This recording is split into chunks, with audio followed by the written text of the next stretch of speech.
Sir sir SP గారు వచ్చారు. Good morning sir. Morning. ఆ మినిస్టర్ తమ్ముడి కేసు ఎవిడెన్స్లు రేపు కోర్టులో ప్రజెంట్ చేయాలి కదా? Yes sir. అన్ని రెడీగా ఉన్నాయా? ఆ కేసు అర్చన్ చూస్తుంది సార్. ఆహా, అర్చనేది? ఇంకా రాలేదేమో సార్. రాలేదేమోనా? ఇప్పుడే వచ్చేస్తుంది సార్. టైం 11 అవుతుంది. లేట్ పర్మిషన్ అప్లై చేసిందా? లేదు సార్. పర్మిషన్ లేకుండా లేట్గా రావడం ఏంటి? యాక్షన్ తీసుకుంటాను సార్. ఏంటి పూట విశేషాలు? నీకు వార్తలు విశేషాలు వినిపించడానికి నేను దూరదర్శన్లో ఉన్న రిపోర్టర్ అనుకున్నావా? ఏమైంది మీకు? How dare you? సబార్డినేట్వి విష్యూ గిష్యూ లేకుండా నా ఎదురుకుండా కూర్చుంటావు. గెటప్. సరసాలు చాలు గాని ఆ ఫ్యాన్ వేయండి, ఉక్కగా ఉంది. Shut up and getup. ఇప్పుడు టైం ఎంత అయింది? మీ చేతికి వాచి ఉందిగా. నేను టైం తెలుసుకోవడానికి నేను టైం ఆడట్లేదు. ఇంత ఆలస్యంగా ఎందుకు వచ్చావని అడుగుతున్నాను. మీకు తెలీదా? మొగుడికి చెప్పినట్టు ఏంటో సమాధానం? నేను ఇప్పుడు బాధ్యత కల ఓ పోలీస్ ఆఫీసర్ గా నీ పై అధికారిగా అడుగుతున్నాను. ఎందుకు ఇంత లేట్ అయింది? చెప్పాలా? చెప్పి తీరాలి. నా మొగుడికి 24 అవర్స్ అదే యావ. 5ంటికి లేచి ఇంటి పని, వంట పని, ఒంటి పని ముగించుకుని ఆఫీసుకు బయలుదేరడానికి డ్రెస్ మార్చుకుంటూ ఉంటే వెనక నుంచి కరెక్ట్ గా వచ్చి. ఇంకా చాలా ఆత్మనానా, నీ మొగుడు సరదాలు తెచ్చాలంటే సెలవు పెట్టి తీర్చుకో. ఇలా డ్యూటీ టైంలో కాదు. ఇదే ఫస్ట్ అండ్ లాస్ట్ వార్నింగ్. వెళ్ళి పని చూసుకో. Okay sir, okay sir. మీరున్నారని ఎక్స్పెక్ట్ చేయలేదు సార్. Okay okay, carry on. నాన్నా, నీ కోడలు మూడెలా ఉంది? చాలా బ్యాడ్ గా ఉంది. ఏమాయ్? ఏమిటాయ్? దాహం వేస్తుంది, కాసిన మంచినీళ్ళు ఇవ్వు. తీసుకుని తాగు.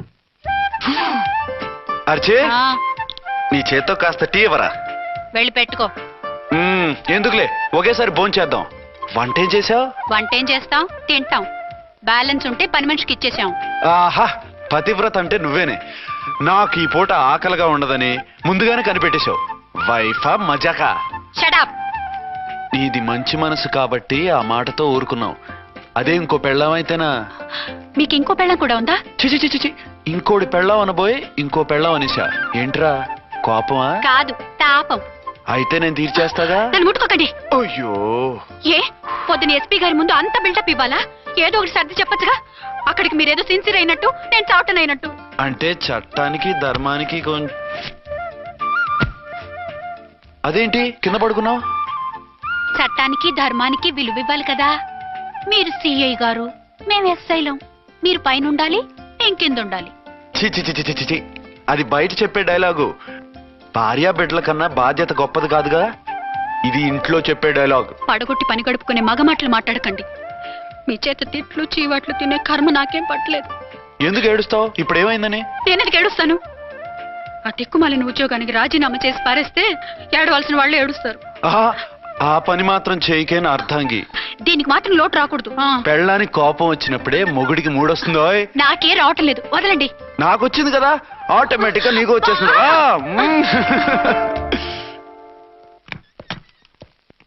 అర్చన సార్, ఈ రోజు నా మినిస్టర్ తమ్ముడి కేసు ఫైనల్ హియరింగ్ అవుతుంది. ఎవిడెన్స్ అన్ని పక్కగా ఉన్నాయి కదా? సార్. లేదంటే తన తమ్ముడిని విడిపించుకోవడానికి ఆ మినిస్టర్ తన పవర్ అంతా ఉపయోగించి కేసును తారుమారు చేస్తాడు. లేదు సార్, అన్ని పక్కగా ఉన్నాయి. ఖచ్చితంగా లైఫ్ పడుతుంది. గుడ్, వాడిని తీసుకెళ్ళు. వీడిని ఇక్కడికి నువ్వు తీసుకొచ్చారు? నాన్న ఇంట్లో లేడు, నేను అర్జెంట్ గా బయటికి వెళ్ళాలి. వీడేమో ఏడుస్తున్నాడు. ఏం చేయాలో తెలియక. నేను కోర్టుకు వెళ్ళాలండి. సరే ఇవ్వండి. లేదమ్మా, లేదు. లోపల ఎస్పీ గారు ఉన్నారు. ఓకే.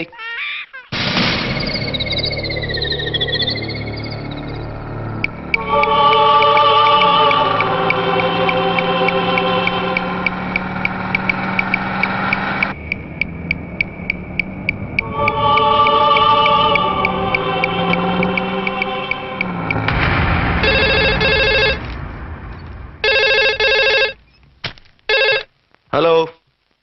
ఎస్.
ఎవరో మందు పాత్ర పెట్టి పోలీస్ వ్యాన్ పేల్చేశారు. అందులో మనుషులు పాపం అంతా కాలిపోయారు, ఎవరు బతకలేదు. అర్చనా!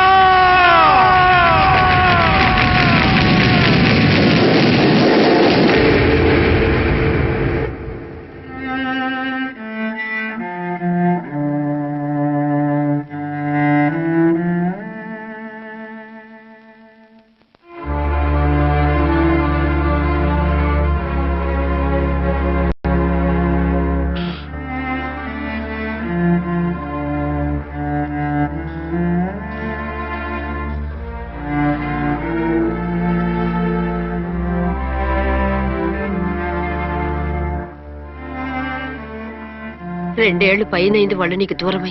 ఇంకెన్నాళ్ళు ఇలా బాధపడతావు? నేను ఇలా చూస్తూ నేను తట్టుకోలేనురా. నువ్వు మళ్ళీ మామూలు మనిషి కావాలి. నువ్వు మళ్ళీ పెళ్లి చేసుకోవాలి. నాన్న, అవునరా. మరో పెళ్లి చేసుకుని నా అర్చనకు ద్రోహం చేయలేను. నిద్రాహారాలు మానేసి ఇలా కుమిలిపోతూ పిచ్చివాడు అయిపోయి మాకు ద్రోహం చేస్తావా? నిన్ను అర్చన్ని మర్చిపోమని చెప్పటం లేదు బాబు. అర్చనికి దూరమైన బాధను మర్చిపోమంటున్నావు. నా బిడ్డ ఎలాగూ పోయింది, కనీసం నువ్వైనా సుఖపడు. ఈ మాట అత్తగా కాదు బాబు, తల్లిగా చెప్తున్నాను. నేను అర్చన భర్తగానే బతుకుతాను తప్ప మరొకరి భర్తను కాను. నీకు చనిపోయిన భార్య ఒక్కరితే కాదురా, బతుకున్న తండ్రి కూడా ఉన్నాడు. నేను ఓ భార్యకి భర్తనేరా. భార్య లేని జీవితం ఎంత నరకమో నాకు తెలుసు. మీ అమ్మను మర్చిపోలేక ఆత్మహత్య చేసుకుందాం అనుకున్నాను. కానీ తల్లి లేని వాడివి, తండ్రి కూడా లేని అనాథగా మిగలకూడదని ఇంకా బతుకున్నాను రా. దాన్ని మర్చిపోలేకే ఈ తాగుడుకు అలవాటు పడ్డాను. నువ్వు నాలా కాకూడదు, ఈ వంశం నీతోనే అంతరించిపోకూడదు. నీకు తోడు ఈ ఇంటికి ఆడదికు కావాలిరా. చనిపోయిన భార్య మీద ఉన్న ప్రేమ బతికున్న ఈ తండ్రి మీద ఉంటే పెళ్లి చేసుకో. లేదంటే చెప్పు, ఏ రైలుకెంతో తలబెట్టి చేస్తాను. కాదనకు బాబు. మీకోసం కాకపోయినా మా కోసమైనా ఈ పెళ్లి చేసుకోండి సార్. మీరు ఈ పెళ్లి చేసుకుంటే పైనున్న అమ్మగారు కూడా సంతోషిస్తారు. సరే, మీ ఇష్టం. రంగోటి, ఇప్పుడు నాకు చాలా ఆనందంగా ఉందిరా. ఈ శుభ సందర్భంలో ఫుల్ పీకేస్తారా? లేదు, ఈ రోజు నుంచి నేను మందు మానేస్తున్నా. ఇదిగో, ఈ రోజు నుంచి నీ డ్యూటీ అల్లుడు గారి దగ్గర కాదు, మా దగ్గర. పద అమ్మాయిని చూద్దాం. అలా అయితే మంచి పోజులో ఉన్న అబ్బాయి గారి ఫోటో ఒకటి తీసుకోండి, పెళ్లి కూతురు చూపిద్దాం. అబ్బాయి బాగానే ఉన్నాడు. ఒరిజినల్ ఫిగర్ చూస్తే ఇంకా బాగుంటాడండి, కత్తిలా ఉంటాడు. చూసుకోవడానికి బాగుంటాం కాదు, చేసుకోవడానికి బాగుండాలి. నా సిద్ధాంతాలకి ప్రిన్సిపల్స్ కి తగ్గట్టుగా ఉండాలి. అంటే నాకు కాబోయే భర్త శ్రీరామచంద్రులా ఉండాలి. అంటే నామాలు కిరీటాలు పెట్టుకుని బాణాలు వదులుతున్నారండి. షటప్. గెటప్ లో కాదు, బుద్ధిలో రాముడు లాంటి వాడై ఉండాలి. లాంటి వాడేంటమ్మా, శ్రీరామచంద్రుడే అనుకో. రాముడైనా సుర్పడకను చూసాడేమో కానీ మా వాడు డ్యూటీలో లేడీ కానిస్టేబుల్ ఉంటే షూస్ తప్ప ఫేస్ చూడడు. కట్నం పైసా అడగకూడదు. మా సీఏ గారికే బోల్డ్ అంత ఉంది. కాకపోతే మా వాడికి ఇదివరకే పెళ్ళయిందా? అబ్బే లేదమ్మా, ఇదే మొదటి పెళ్లి. ఇది వరకు ఎన్ని సంబంధాలు వచ్చినా అతను చేసుకోనున్నా అంట. ఏ ఏదైనా ప్రాబ్లమా? కాదు, అమ్మాయిలు నచ్చగా నీ ఫోటో చూసి బాగా ఇంప్రెస్ అయ్యాడంట. నువ్వు గనక ఓకే అంటే నాకు ఓకే. అదేంటండి, అబ్బాయికి రెండో పెళ్ళని అమ్మాయికి చెప్పలేదే? చెప్తే ఒప్పుకోదని. అందుకని అబద్ధం చెప్పి పెళ్లి చేస్తారా? ఉద్యమాలని విప్లవాలని తిరిగి దీన్ని చేసుకోవడానికి ఎవరూ ముందుకు రావడం లేదు. రాక రాక మీ సంబంధం వచ్చింది. రైటే, కానీ రెండో పెళ్లి గురించి చెప్పకుండా పెళ్లి చేస్తే ఆ 3 ముళ్ళు పడి 3 రాత్రులు గడిస్తే అన్ని సర్దుకుంటాయి. అంటే మోసం చేసి చేయటం. ఇందులో మోసం ఉంది. ఇదేమన్నా మొదటి భార్య బిడ్డల్ని పెంచాలా, ఆ భార్యతో భర్తను పంచుకోవాలా? అది కాదండి, అమ్మాయి బాగా ఫాస్ట్. ఒక పెళ్లిలో చూసాం, తర్వాత ఏదైనా గొడవ చేస్తే. అలా చేస్తే నా కూతురే కదమ్మా నష్టపోయేది. ఆయనంత ధైర్యంగా చెప్తున్నప్పుడు మనకేంటండి? మీరు కాదంటే దానికి ఈ జన్మలో మొగుడు దొరకడు. కాదనకండి. సరే, మీ ఇష్టం. నా ఇష్టం. సరే, అమ్మాయికి అన్ని చెప్పారా? అన్ని అంటే ఒక్క మీ పెళ్లి గురించే కాదు, మన ఫ్యామిలీ బ్యాక్గ్రౌండ్ గురించి కూడా చెప్పేసి. అవునవును. ఏమంది? చాలా బాధపడింది, జాలి పడింది, నిన్నే చేసుకోవాలని ఆశపడింది. నువ్వు కూడా ఊ అన్నావంటే. సరే, కాదు. అదేంటండి, అమ్మాయి దగ్గర ఎలాగో నిజం దాచాం, అబ్బాయి దగ్గర దాచడం ఎందుకు? దాయకపోతే వీడు అసలు పెళ్లి వద్దుంటాడయ్యా. తర్వాత అయినా తెలుస్తుంది కదండి. ఆ పిల్లబాబు చెప్పాడుగా, 3 ముళ్ళు పడి 3 రాత్రులు గడిస్తే అన్ని సర్దుకుంటాయని. అదే పని మనవాడు చేస్తాడు. కాముగా పెళ్లి చేసేసి వెంటనే హనీమూన్ పంపించేద్దాం. ఇలా కూర్చోండి సార్. అది. Happy honeymoon. Thank you.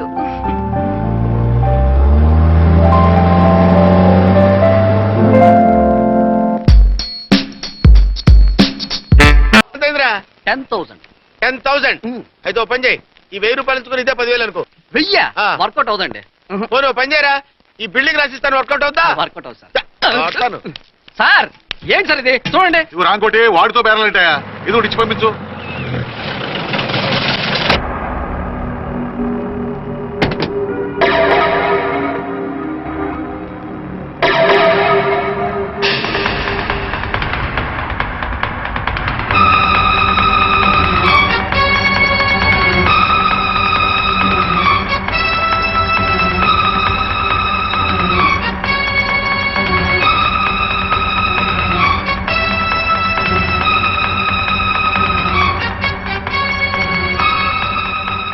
మావయ్య, అమ్మా, రాంకోటి.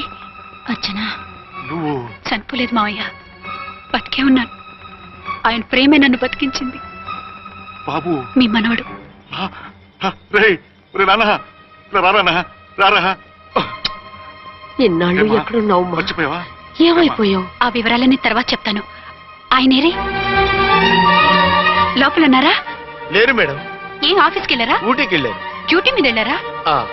అవునమ్మా, డ్యూటీ మీద వెళ్ళారు. అక్కడ ఏ హోటల్ ఎదిగారు? తాజ్ రెసిడెన్సీ. నువ్వు లోపలికి పోదమ్మా, మాట్లాడుకుందాం. లేదమ్మా, నేను ముందు ఆయన చూడాలి. నేను ఇప్పుడే ఊటీ వెళ్తాను. ఎందుకమ్మా?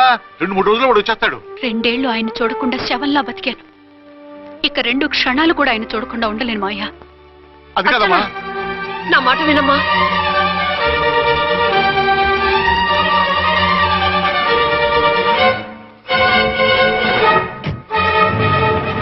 ఇప్పుడు ఎలా? అదే అర్థం కావట్లేదు.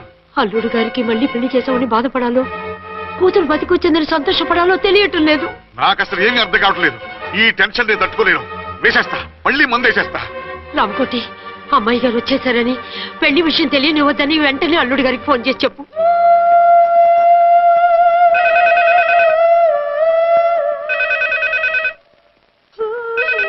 ஹலோ என்னக்குள்ள ஆறுமுகம் பேசுறேன். 5 டன் டீ பொடி அனுப்ப சொல்லியாச்சு. இதுவரை வரல, என்னாச்சு? రాంగ్ నెంబర్ అయ్యా. ఏంటి ఇప్పటి వరకు యమా ఫాస్ట్ గా ఉన్నా, సడన్ గా ఎంత సిగ్గు వచ్చేసింది? ఆడది తల వంచి సిగ్గుపడేది పెళ్లిలోనూ, తను వంచి సిగ్గుపడేది శోభన రోజున. అలాగా.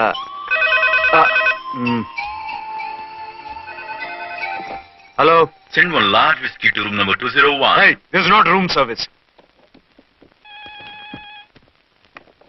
Good evening sir, may I help you? We are busy. Don't give any phone calls till morning, okay? Okay sir, I will give instructions to the operator. Have a nice sleep. Good night sir. Thank you. Okay. Hello, ఎవరు sir? Hyderabad నుంచి విక్రాంత్ గారని వచ్చారు, ఆయన connection ఇవ్వండి. Sorry sir, ఆయన morning దాకా ఎవరికి connections ఇవ్వద్దన్నారు. నా ఫోన్ వస్తుందని ఎక్స్పెక్ట్ చేస్తున్నాడు ఆయన. త్వరగా ఇవ్వండి. No sir, we're very sorry. Urgent రా మొగడా, లేకపోతే నీ పేరు చెప్పుకొని కాపురాలు కూలిపోతాయి. కూల్తే కూలాయి, మా హోటల్ కి మాత్రం బ్యాడ్ టాక్ రాకూడదు. Bye. Hello hello hello hello. అయిపోయింది. ఇప్పుడు ఈ 3వ ప్రపంచ యుద్ధాన్ని ఆపేదిలాగా? ఫ్లైట్ లో వెళ్ళిపోతే కరెక్ట్. ఇదిగో మొత్తం సిగ్గంతా అప్పుడే ఖర్చు పెట్టేకు, ఇంకా 2 రాత్రులు పడాలి. లైట్ ఓకే, వెలుగు పడుతోంది, ఆ కర్టన్ కూడా క్లోజ్ చేయండి.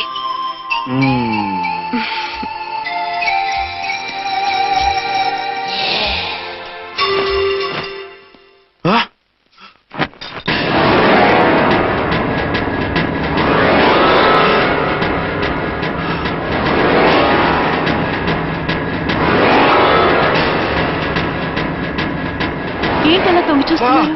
ఏం లేదు, ఇప్పుడే వస్తాను.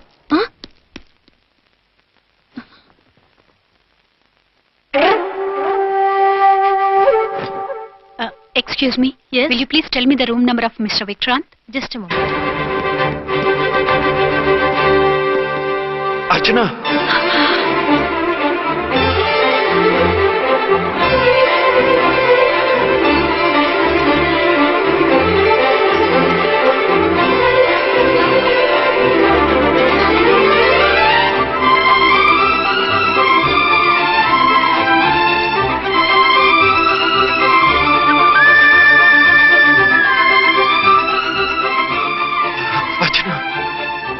నువ్వు నేనేనండి మీ అర్చన్ని. ఆ.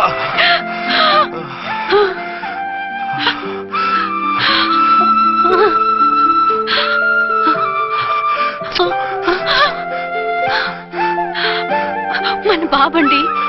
డాడీ అరే నాన్న వచ్చి. అచ్చనా. Excuse me, excuse me, excuse me, excuse మీ.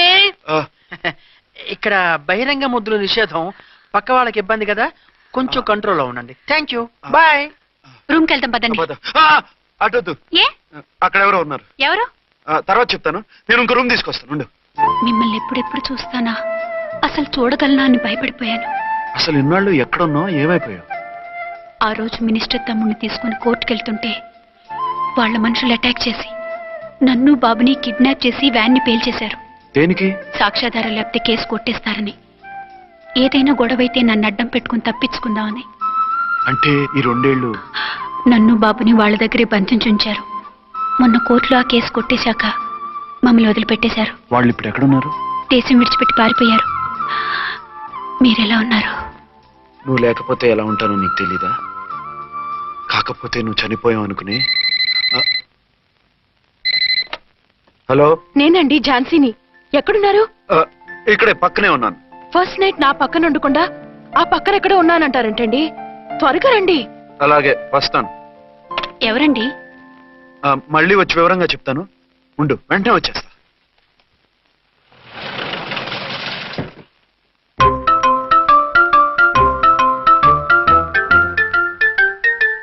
విక్రాంత్ గారు రూమ్ నెంబర్ ఎంతండి? ఆయన 2 రూములు తీసుకున్నారు సార్.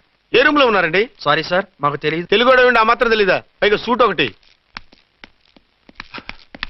సార్ రామకోటి, నువ్వేంటి ఇక్కడ? అర్చనమ్మ గారు బతిగా ఉన్నారండి.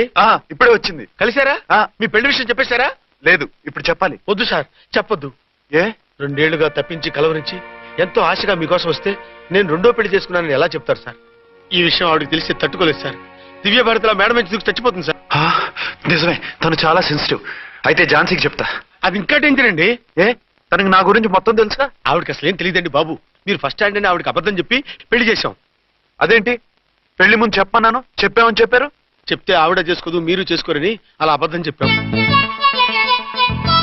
ఆవిడ అసలే ఫాస్ట్ అండి.